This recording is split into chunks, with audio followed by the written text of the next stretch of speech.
Olá, amigos e amigas do portal Fé e Política. Neste vídeo completaremos, sobre a ótica de Jean-Jacques Rousseau, as reflexões sobre o pacto social na literatura política do século XVII e XVIII. Já abordamos também esse tema nas teorias de Thomas Hobbes e John Locke. Constatamos, portanto, que os três pensadores partem do pressuposto comum de que o pacto social é uma criação humana e o meio mais eficaz para controlar os impulsos dos homens, mediar suas ações e conter os conflitos gerados por eles quando disputam um bem que não pode ser dividido. Na visão de Rousseau, o pacto social tem como ponto de partida a compreensão de que o homem nasce bom e livre, mas o convívio social trouxe à tona os seus instintos mais perversos e competitivos. Para ele, no estado de natureza, quando não havia ainda a civilização, os homens, assim como as outras espécies animais, eram plenamente livres, originalmente iguais e viviam felizes. E o que fez o homem saltar do seu estado instintivo de natureza e criar, com o uso da razão, a sociedade civil? Rousseau considera que a sociedade civil teve início quando alguém resolveu cercar um terreno e afirmar que aquele pedaço de chão lhe pertencia. Segundo ele, o primeiro que ficou estacas na terra, dividindo-a, foi o autor da infelicidade humana, o impostor, pois a terra não era de ninguém e os frutos dela pertenciam a todos. Na divisão dos campos, os mais fortes e capazes impuseram-se aos mais fracos e escolheram os melhores espaços. Aos outros, coube os piores terrenos. A injusta repartição da terra despertou nos homens os instintos mais perversos e eles entraram em guerra uns contra os outros.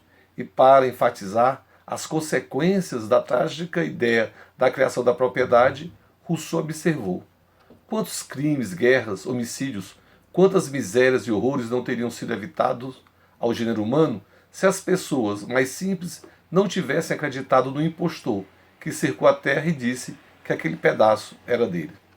Rousseau levantou a hipótese de que o ideal para resolver os infortúnios gerados pela divisão de terra seria o retorno ao estado de natureza, realidade onde não havia domínio de uns sobre os outros, todos eram livres e iguais e desfrutavam os mesmos espaços.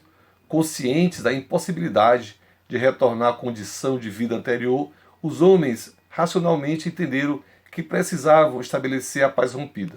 A solução encontrada foi a elaboração de um pacto, um contrato social que restaurasse a igualdade natural entre os indivíduos e garantisse a todos o direito à propriedade privada. Dessa forma, os homens se associaram e criaram a sociedade civil regida por leis. Os indivíduos preocupados com a possibilidade de não cumprimento do pacto em convenção instituíram um órgão superior aos contratantes, o Estado Civil, com o poder de obrigar o cumprimento dos acordos.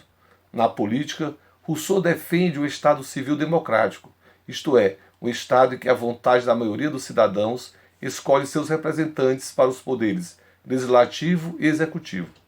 O legislativo, segundo ele, é a essência do Estado, uma vez que as leis elaboradas pelos legisladores devem refletir a vontade geral do povo, e o poder executivo tem como tarefa executar as leis na justa medida, fazendo operar a igualdade, não permitindo que uns sejam mais beneficiados que outros. As modernas democracias, inspiradas na teoria russoniana, reconhecem em suas constituições que todo o poder político emana da vontade do povo, e cabe somente a ele escolher os seus representantes e, de acordo com a lei, substituí-los por meio de eleições, quando esses se omitirem da defesa da democracia. Os primeiros artigos da Constituição Brasileira de 1988 refletem claramente a teoria democrática do contrato social de Rousseau. No artigo 1º lemos: todo poder emana do povo que o exerce por meio de representantes eleitos. O artigo 5º ressalta: todos são iguais perante a lei, sem distinção de qualquer natureza.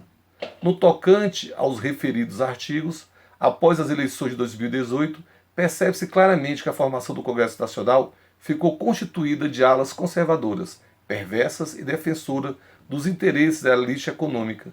Diversas vezes, com medidas antipopulares, barraram emendas constitucionais que beneficiavam parte da população desprovida de renda, teto e pão.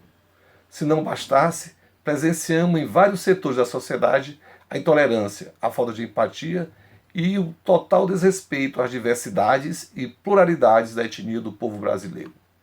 Podemos sim ter uma representação equilibrada entre o poder econômico e as pautas populares, desde que a vontade geral, formada pela maioria do povo brasileiro, seja representada e respeitada nas casas legislativas.